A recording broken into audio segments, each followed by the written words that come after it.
Hello everybody, welcome back. This is part 2 in a series of video tutorials to help develop your Fusion 360 skills. Right now you should have, if you've completed part 1, you should have a base for your lamp. And today we are going to develop the connector and part C here, the first pole. What I'm referring to there is in terms of developing a drawing of this desk lamp. Okay, so this is what we're using as our inspiration.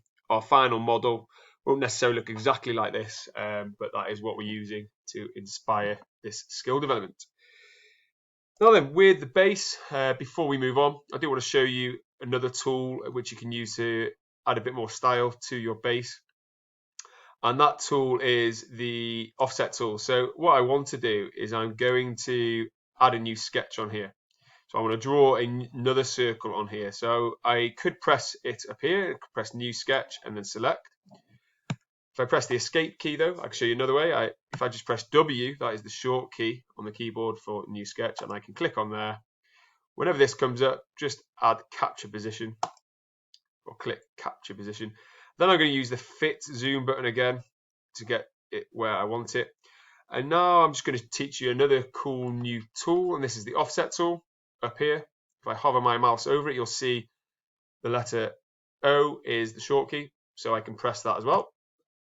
And then I'm going to select this line and I'm going to bring that in, and I might go -3 mil. I'm going to hit OK. I'm going to press E for extrude. I can click here. Whenever I do an extrusion, I always recommend you use your mouse roller with the shift key to just manipulate the view so you can see it a bit more closer to a kind of 3D isometric, so you can see where you're actually extruding. If you try and do an extrusion with a 2D view or a bird's eye view even, you can't really manipulate it as easily and see what you're doing so well. So always try to get the view into more of a 3D perspective, and then you can see what you're doing a little easier. Now then, with this, I'm just going to go up maybe 5 mil. And then I'm just going to make sure to join to add more material and press OK. And then I might just add another fillet on this edge here. So I press the F key for fillet, 5 mil, OK. And now I have a little bit more of a sophisticated form to the base. Okay. Now then, we're going to draw the connector next, which in the desk lamp is this small metal component at the bottom. We're going to draw that in now. This is a little trickier because it's not actually straight up, it's at an angle. So Fusion 360 allows you to do this in real nice, easy, quick way, and I'm going to show you that now. First of all, I'm just going to click on the front view here. But before I draw anything, I want to make sure I activate the part. So I'm going to click here now to activate that component. And what will happen is, if I rotate this, you'll see very faintly my previous component, my base, is still there, but it's very faintly mapped out. So it gives me a point of reference, but it doesn't draw your attention too much to it. So what I'm going to do to draw my connector, I'm going to say new sketch. So again, you can either click up here or use the W key. And instead of selecting one of these axes, I'm actually going to select the top surface of my previous component, of my base. So you have to be careful with your clicks here. So you want to make sure you're clicking there. And now I'm going to be drawing on top of the base. And to do this, I am initially just going to draw the part sticking straight up. So I'm going to press the C button for a circle. I'm going to I'll just put it here for now. I'm going to click once, I'm going to drag it out, and I'm going to type in 15 millimeters and return. Then I'm going to press extrude. What's quite nice is that it's flipped it round to this more 3D view automatically for me, which is quite handy. I'm going to click on the circle, I'm going to bring that up about 20 millimeters. And then I'm going to press OK. Now then, if I look at this, I'm going to activate the whole thing now so we can see everything. And I'm going to click this corner so I get it in this 3D view. Now, if you look at this now, it looks like it's all one part. And that's because Fusion automatically sometimes draws everything in the same color. A really, really good tool to use to help you visually differentiate is this tool here. If you click Tools and you click this icon, it says Component Color Cycling Toggle, and it applies different colors to each component. And what it'll do is it'll apply, the base will become pink, like it shows here, The connector will become this kind of golden yellow color, and then the next component will become this blue color.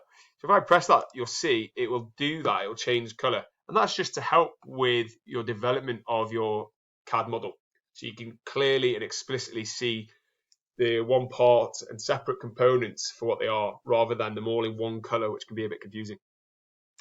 Now, I know some of you will know how to change materials and things like that, and we're going to talk about that a little bit later on. But I always recommend you do that right at the end when you've totally finished your CAD drawing. This is the best tool to use for now. Okay. So with that said, we're going to just rotate our views and have a quick look.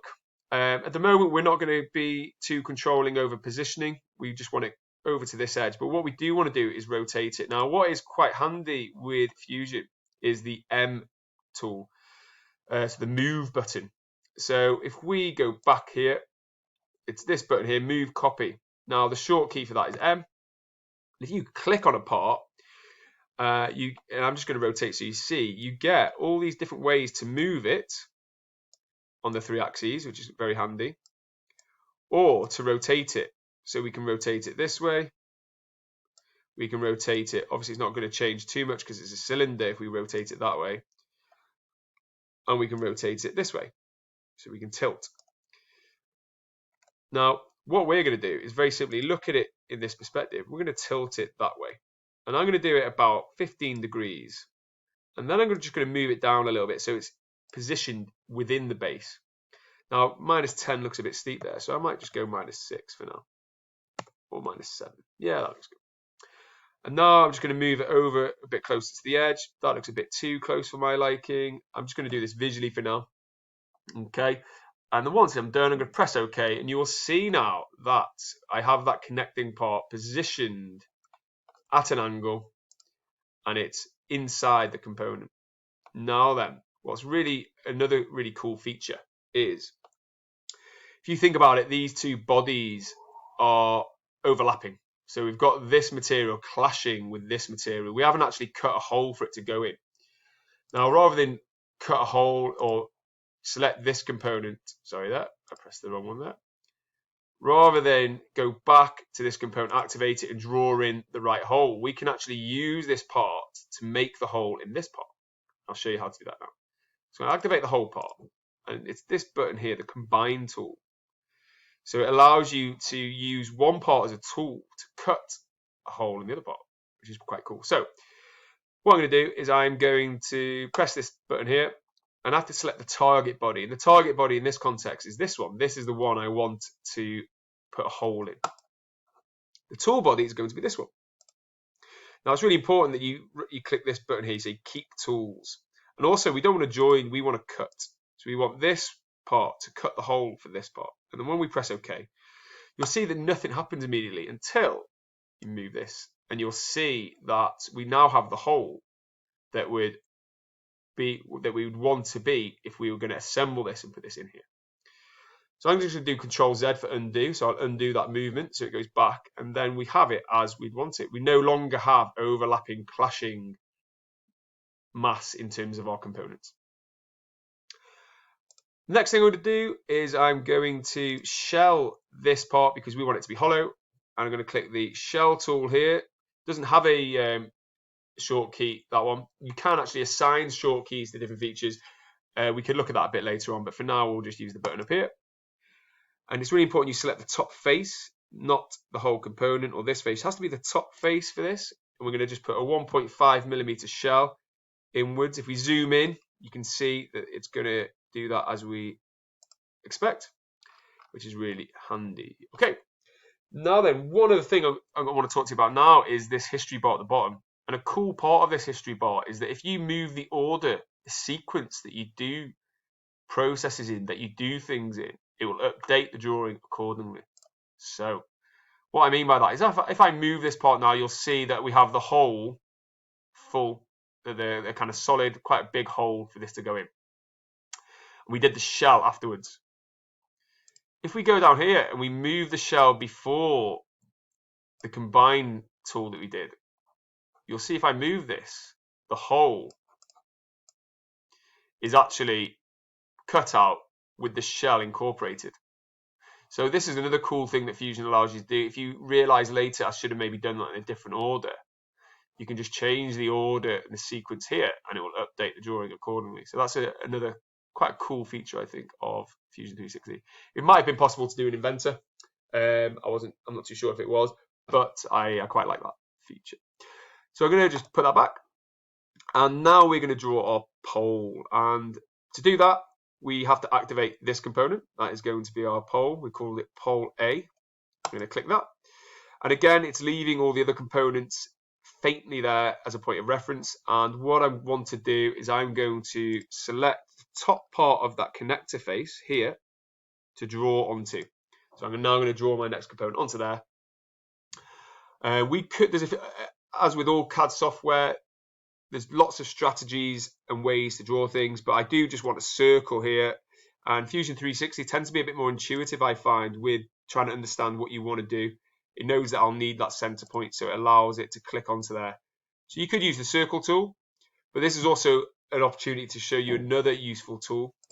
What the software allows you to do is project the geometry or the lines from one component onto the sketch of another. And so to do that, we can use the search tool. So we can say S for search. There's a project. Excuse me, I'll try that again. Project tool. And then we select the geometry. So I'm going to select, I'm just going to get the view like this so I can see it a bit better. And I want that line. And I'm going to project that onto my new drawing. So now I have the geometry from the connector. I've projected it onto the pole. Now, in this context, it's probably not necessary because it's only a circle. It's a very simple form. But when it comes to more advanced jobs that you're doing, more advanced things you're trying to draw, the ability to just project the geometry from one part onto another is really, really useful. So it's just good to know about. With that done, I'm going to finish the sketch and press extrude, E for extrude. I'm going to select that internal part and then I'm going to just manipulate the view. Now what I want to do, I want to actually extrude this, both sides of this drawing. So here I can say I don't want it one side anymore, I want it two sides. Then I'm going to drag this down and then I'm going to drag this one up. So that will be fitting into the connector part as intended. And I'm going to bring this up to about, I'm going to say 70. And then I'm going to press OK.